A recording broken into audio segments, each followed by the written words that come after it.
नमस्कार, PT news में आपका स्वागत है और मैं आपके साथ सुधा शाह। तो चलिए करते हैं खबरों की शुरुआत। बिहार विधानसभा चुनाव के दूसरे दौर में 54% से ज्यादा वोटिंग, 17 जिलों की 94 सीटों के लिए ईवीएम में कैद 1463 उम्मीदवारों की राजनीतिक किस्मत। 10 राज्यों में 54 विधानसभा सीटों पर भी हुआ उपचुनाव।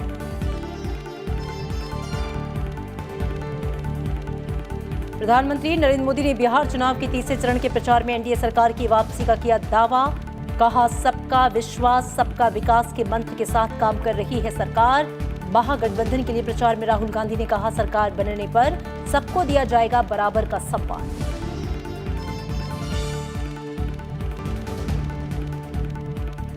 देश में करीब 92% हुई कोविड से स्वस्थ होने की दर। पिछले 24 घंटे में 58,000 से ज्यादा मरीजों ने कोरोना को दी मात। सक्रिय मामलों की संख्या 5.5 लाख से नीचे।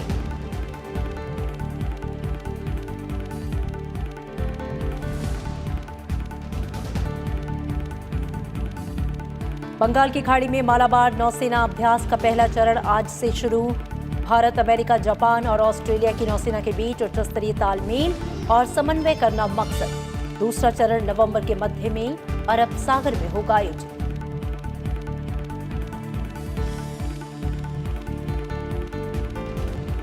और अमेरिका में नए राष्ट्रपति के चुनाव के लिए मतदान। मौजूदा राष्ट्रपति रिपब्लिकन पार्टी के डोनाल्ड ट्रंप और डेमोक्रेट के जो बाइडेन के बीच कड़ा मुकाबला।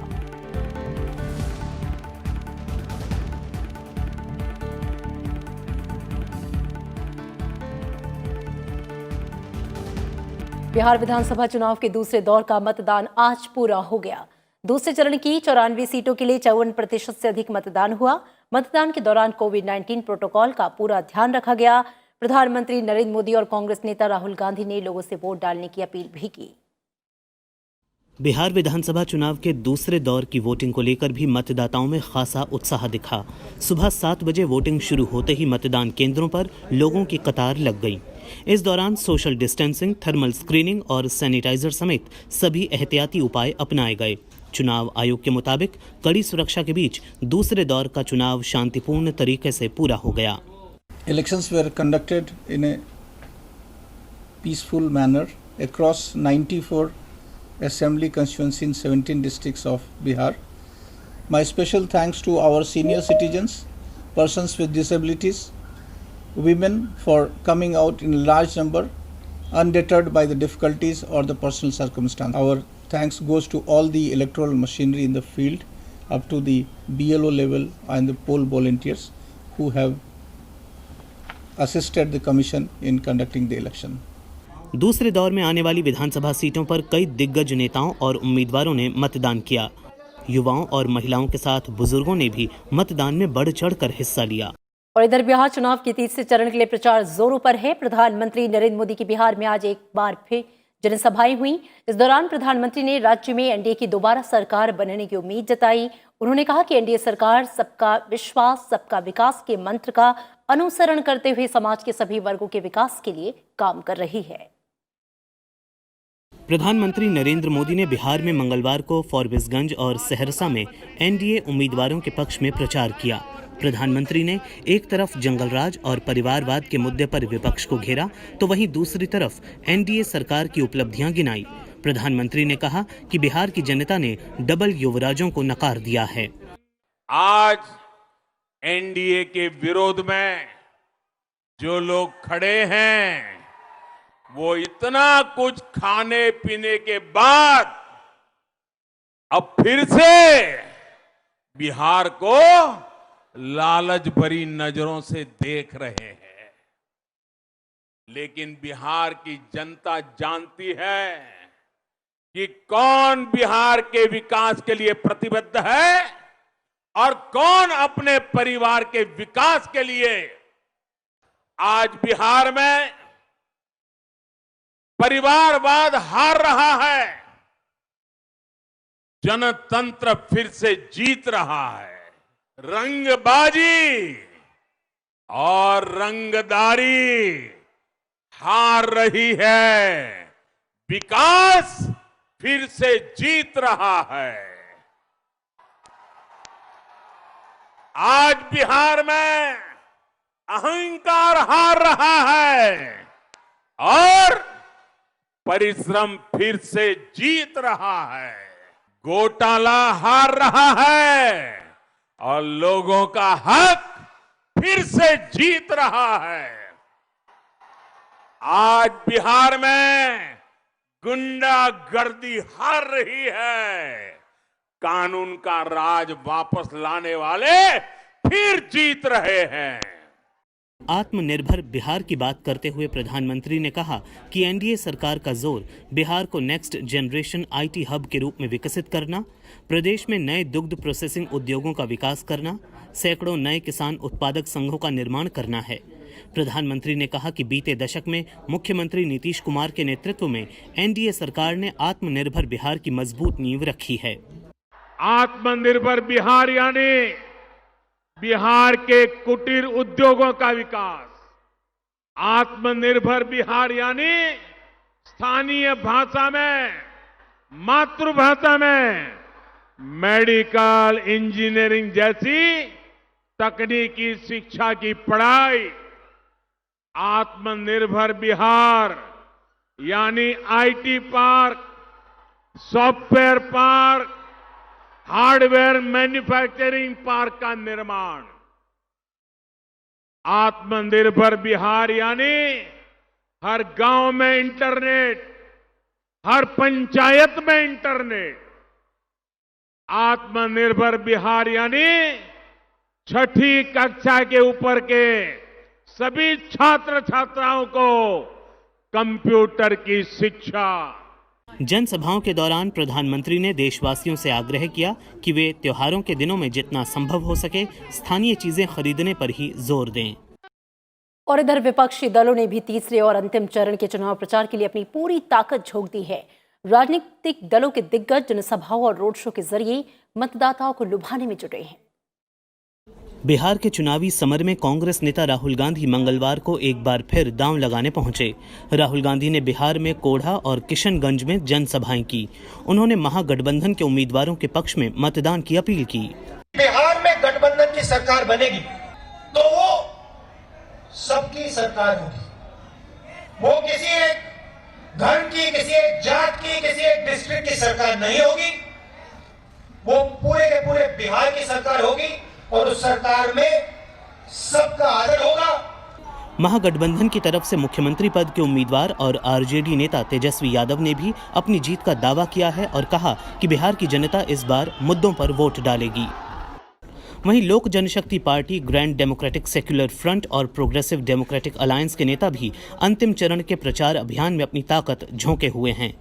बिहार में विधानसभा की 243 सीटों के लिए पहले चरण में 16 जिलों की 71 सीटों पर, जबकि दूसरे चरण में 17 जिलों की 94 सीटों पर वोट डाले गए।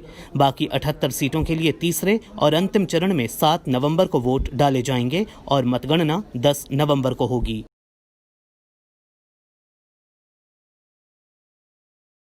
और इधर विपक्षी दल के नेता भी तीसरे और अंतिम चरण के चुनाव प्रचार के लिए अपनी पूरी ताकत उन्होंने झोंक दी है। राजनीतिक दलों के दिग्गज जनसभाओं और रोड शो के जरिए मतदाताओं को लुभाने में लगे हुए हैं। और इसके साथ ही बिहार विधानसभा चुनाव के दूसरे दौर के साथ आज 10 राज्यों में 54 विधानसभा सीटों के लिए उपचुनाव भी कराया गया। इसमें मध्य प्रदेश से 28, गुजरात में 8, उत्तर प्रदेश में 7, कर्नाटक, ओडिशा, झारखंड और नागालैंड में 2-2 और तेलंगाना, छत्तीसगढ़, हरियाणा में 1-1 सीट के लिए वोट डाले गए।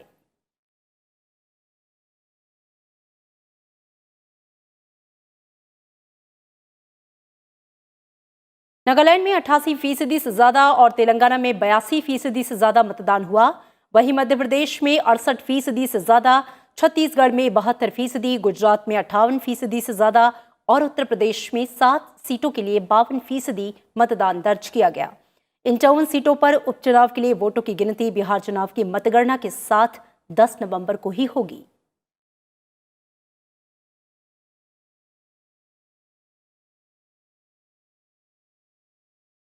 संसद की कई स्थायी समितियों की आज बैठक हुई। वाणिज्य संबंधी संसदीय स्थायी समिति की मंगलवार को बैठक हुई। समिति के अध्यक्ष राज्यसभा सांसद वी विजयसाई रेड्डी हैं। समिति के एजेंडे में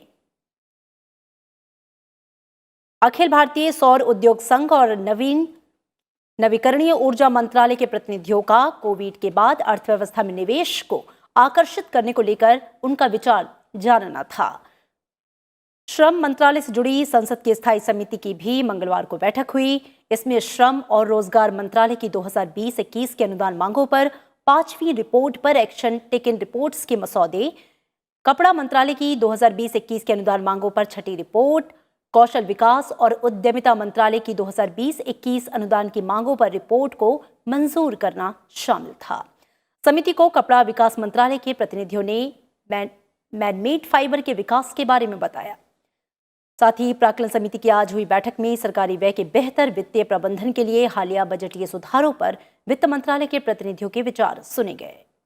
ब्रेक के बाद स्वागत है आपका। विज्ञान प्रौद्योगिकी और पृथ्वी विज्ञान मंत्री डॉक्टर हर्षवर्धन ने मॉनसून पर NCAER की रिपोर्ट को आज जारी किया। इस रिपोर्ट में यह बताया गया है कि मॉनसून मिशन की वजह से बारिश के पूर्वानुमान से किसानों को और मछुआरों को बहुत लाभ हुआ है। रिपोर्ट के मुताबिक इस मिशन में हुए निवेश से 50 गुना लाभ हुआ है और अभी तक मॉनसून मिशन से 1000 करोड़ का निवेश हुआ, जिससे किसानों और मछुआरों को अनुमानित 50,000 करोड़ रुपए का लाभ हुआ। मॉनसून मिशन से 98% किसान और 76% मछुआरे लाभ हासिल कर चुके हैं। इस मौके पर डॉक्टर हर्षवर्धन ने कहा कि प्रधानमंत्री नरेंद्र मोदी ने विज्ञान के प्रति लोगों से जुड़ने का आह्वान किया है। This report has been done, and it has been done after a thorough study. Credibility of the report, because number one, it's from a very prestigious institution, and number two, it has been produced after talking to over 2 lakh farmers and other fishermen, etc. स्वास्थ्य मंत्रालय ने बताया कि देश में 10 लाख लोगों पर अब 5,991 नए मामले आ रहे हैं और प्रति 10 लाख लोगों पर 89 लोगों की मौत हो रही है, जबकि दुनिया भर में प्रति 10 लाख की आबादी पर 154 मौतें हुई हैं। विश्व स्तर पर भारत की तुलना की जाए तो ये काफी कम है। स्वास्थ्य सचिव राजेश भूषण ने कहा कि हम पिछले लगातार 7 हफ्तों से मामलों में गिरावट देख रहे हैं। पिछले हफ्तों में आने वाले कोरोना मामलों में तेजी में कमी देखी जा रही है। नीति आयोग के सदस्य डॉक्टर वी.के. पॉल ने कहा कि कोरोना संक्रमण की चेन को रोकने के लिए टेस्ट, ट्रैक, ट्रेस और ट्रीट पर ध्यान देने की जरूरत है। देश में स्थिति बेहतर हुई है, इसे बचाकर रखने की जरूरत है। ICMR के महानिदेशक डॉक्टर बलराम भार्गव ने भी कहा कि मास्क लगाना, समय समय पर हाथ धुलना और सामाजिक दूरी का सबसे ज्यादा ध्यान रखकर ही कोरोना को हराया जा सकता है।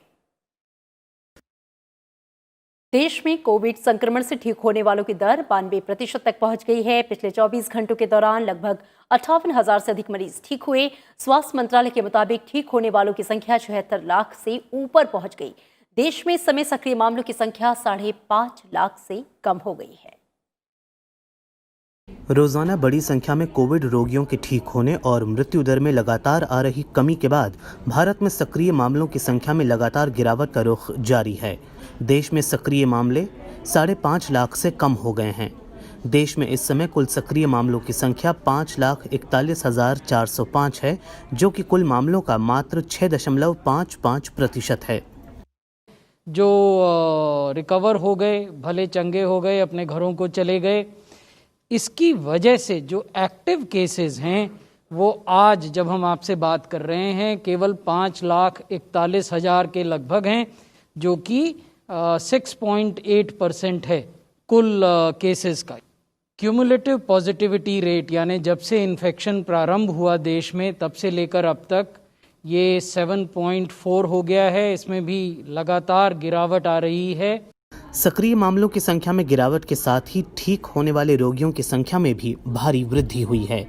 पिछले 24 घंटे में 58,323 रोगियों को अस्पताल से छुट्टी मिल चुकी है। ठीक हुए कुल मामलों की संख्या 76 लाख के पार हो गई है। अब तक 76,03,121 लोग कोरोना को मात दे चुके हैं। इसके साथ रिकवरी दर बढ़कर अब 91.96% हो गई है। जो रिकवरी है वो लगातार बढ़ रही है। आप देखेंगे कि जून में केवल 95,000 रिकवरीज थी, वो अब बढ़कर 76 लाख या 76 लाख हो गई हैं। देश में 38,310 नए मामले आए हैं। केरल, दिल्ली और महाराष्ट्र में सर्वाधिक 4,000 से ज़्यादा नए मामले दर्ज किए गए। देश में कुल 82,67,623 केस आ चुके हैं। पिछले 24 घंटे में 490 लोगों की कोरोना से मौत हुई है। अब तक 1,23,000 से अधिक लोगों की मौत कोरोना से हुई है। ICMR के मुताबिक अब तक 11,17,89,350 कोविड सैंपल टेस्ट किए जा चुके हैं। 2 नवंबर को 10,46,247 सैंपल टेस्ट किए गए। अंतर संसदीय संघ के गवर्निंग काउंसिल के 206वें सत्र का आज तीसरा दिन है। इससे पहले कल पुर्तगाल के सांसद दुआर्ते पचेको अंतर संसदीय संघ के अध्यक्ष चुन लिए गए। दुआर्ते पचेको को 222 वोट मिले, जो 198 वोटों के बहुमत के आंकड़े से अधिक थे, जबकि पाकिस्तानी उम्मीदवार को केवल 52 वोट मिले। लोकसभा अध्यक्ष ओम बिरला ने ट्वीट कर दुआर्ते पचेको को IPU के अध्यक्ष चुने जाने पर बधाई दी। उन्होंने कहा कि उन्हें उम्मीद है कि दुआर्ते पाचेको की अगुवाई में IPU लोकतंत्र के आदर्शों, आम सहमति के निर्माण और बहुपक्षवाद को मजबूत करेगी और एक मजबूत IPU बनाने में मदद मिलेगी।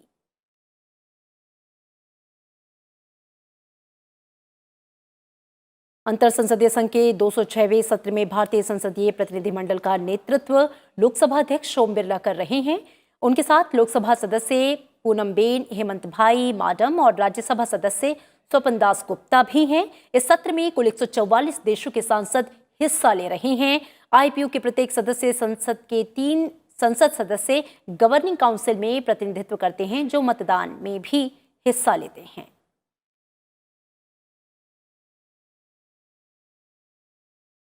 और विदेश सचिव हर्षवर्धन श्रृंगला 3 देशों के यूरोपीय दौरे के दूसरे चरण में ब्रिटेन पहुंचे। लंदन में विदेश सचिव ने ब्रिटिश विदेश कार्यालय के नेतृत्व के साथ आपसी हितों को लेकर बातचीत की। उन्होंने मंत्रियों, प्रमुख अधिकारियों, सांसदों, व्यापार, मीडिया और रणनीतिक समुदाय के लोगों के साथ भी बैठक की। जल्द ही भारत UK साझेदारी में कोरोना वैक्सीन भी सामने आएगी।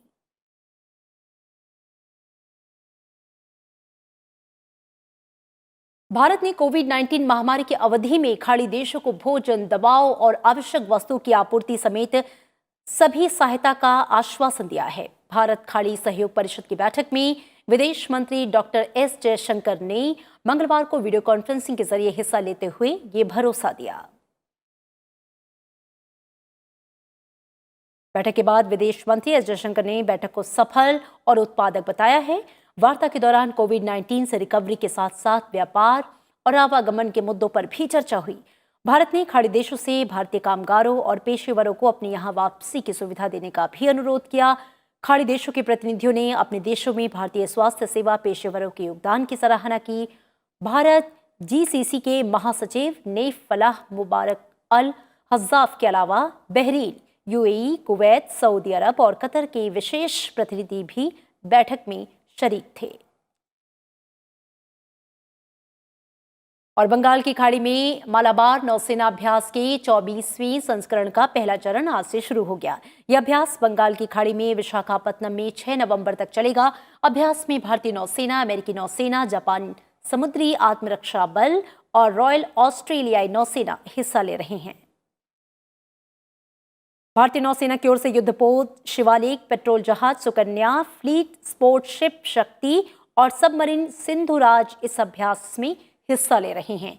इसके अलावा एडवांस्ड जेट ट्रेनर हॉक, लंबी रेंज का समुद्री पेट्रोल विमान P-81, समुद्री पेट्रोल विमान डॉर्नियर और हेलीकॉप्टर भी अभ्यास में हिस्सा लेंगे।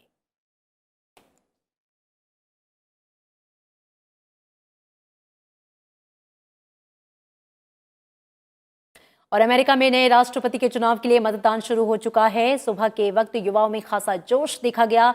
मौजूदा राष्ट्रपति डोनाल्ड ट्रंप ने अमेरिका फर्स्ट नीति आगे को रखते हुए चुनाव में जीत का भरोसा जताया।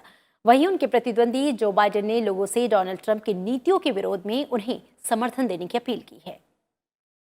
अमेरिका में राष्ट्रपति चुनावों के जोश पर कोरोना महामारी का भी असर नहीं दिखा। कई इलाकों में स्थानीय समय अनुसार सुबह 6 बजे से ही मतदान केंद्र खोल दिए गए। लोगों ने भी मौसम का फायदा उठाते हुए जमकर मतदान किया। I have been voting all my life and never missed a primary or never missed a voting since I was voted. Primary all. I always vote because it's very important. They fought. I believe that they're going to get things done. I believe they're going to spend the money to upgrade my neighborhood, to make my life, my kids' life, their kids' life better than it was.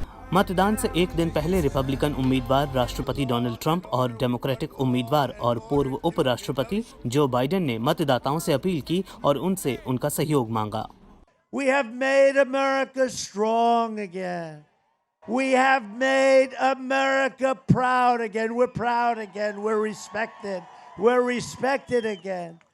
We have made America safe again. And we will make America great again.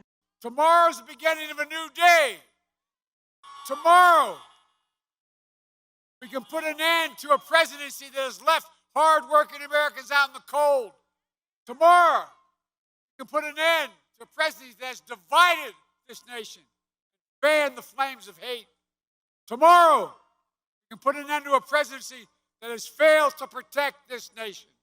America में करीब 25 करोड़ 76 लाख मतदाता हैं और इनमें से करीब 10 करोड़ मतदाता पहले ही अपने मताधिकार का इस्तेमाल कर चुके हैं। अमेरिका में वोटों की गिनती में कुछ दिन लगेंगे और कुछ प्रांतों में हफ्ते भी लग सकते हैं। कुल मिलाकर डोनाल्ड ट्रंप और जो बाइडेन के बीच मुकाबला कड़ा है और अमेरिका की राजनीति के हिसाब से आने वाले दिन काफ़ी दिलचस्प रहेंगे। प्रसिद्ध वायलिन वादक और पद्म पुरस्कार से सम्मानित टी.एन. कृष्णन का सोमवार शाम चेन्नई में निधन हो गया। उनकी उम्र 92 वर्ष थी। उनके निधन पर राष्ट्रपति रामनाथ कोविंद, उपराष्ट्रपति वेंकैया नायडू और प्रधानमंत्री नरेंद्र मोदी ने शोक जताया। राष्ट्रपति ने ट्वीट करके कहा है कि टी.एन. कृष्णन का संगीत के क्षेत्र में काफी योगदान रहा। उन्होंने भावपूर्ण प्रस्तुतियों की वजह से पद्म भूषण सहित कई पुरस्कार जीते। उपराष्ट्रपति ने ट्वीट किया कि प्रसिद्ध वायलिन वादक टी.एन. कृष्णन के निधन से व्यथित हूं। उनका निधन संगीत की दुनिया के लिए एक बड़ा नुकसान है, विशेष रूप से कर्नाटक संगीत के लिए।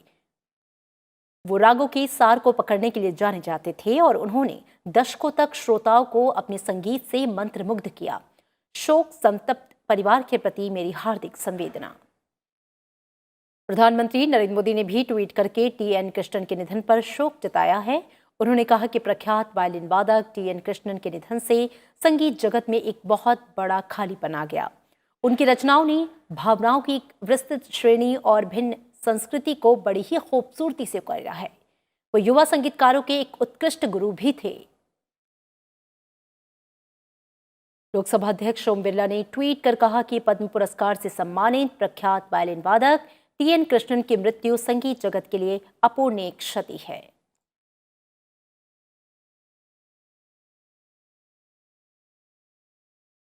और फिलहाल इस बुलेटिन में इतना ही, लेकिन चलते चलते एक बार फिर आपसे अपील। कोरोना महामारी के खिलाफ पूरा देश एकजुट होकर लड़ रहा है। आप भी हमारे साथ सुरक्षा और बचाव के एहतियाती उपायों का संकल्प लें। अपना मास्क अच्छी तरह से पहनें, 2 गज की दूरी का पालन करें, सुरक्षित दूरी बनाए रखें, साथ ही हाथों को बार बार धोएं। नमस्कार।